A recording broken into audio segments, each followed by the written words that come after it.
So the idea we take away from this is that different areas were colonized within Punjab to spread the knowledge of gurus, what they've learned, and without these bases, we wouldn't be able to spread the knowledge of Sikhi, of what our gurus learned, and that's how they, pushed back and then spread out the knowledge.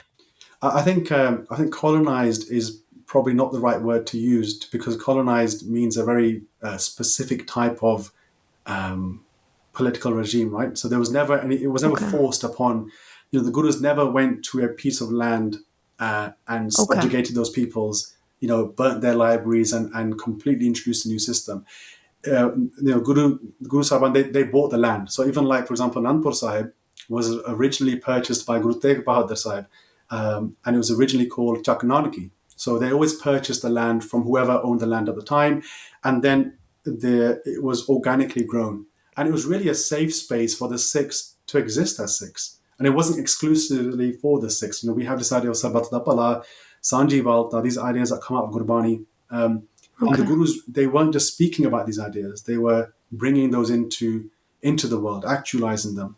And then we see, obviously, that where even the Anandpur Sahib, the siege on Anandpur Sahib, there's so many, that in itself is such a rich history. We could have an entire podcast episode about that. But one of the primary reasons for why Aurangzeb and the Hindu Hill Rajas, why they invade, is because they felt threatened by the way in which the Guru's Darbar was growing and the influence that the Guru was obviously establishing at the time.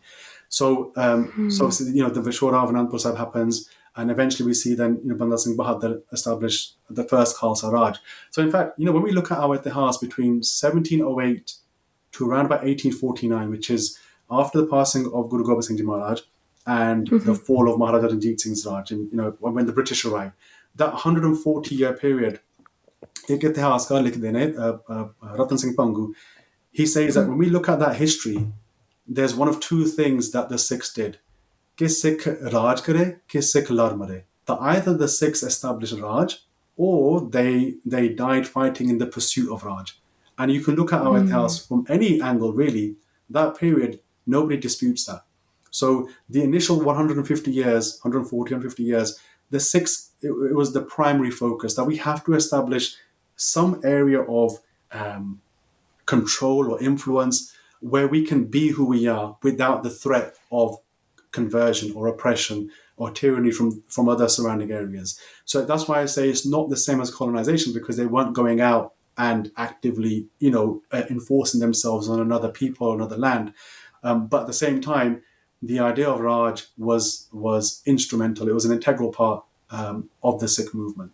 And then after the British arrive, we see then how that slowly changes. Well, not slowly, quite quickly, when they initially are slaughtering the Sikhs, and then, like you said, burning books, changing the education system, changing the whole societal outlook.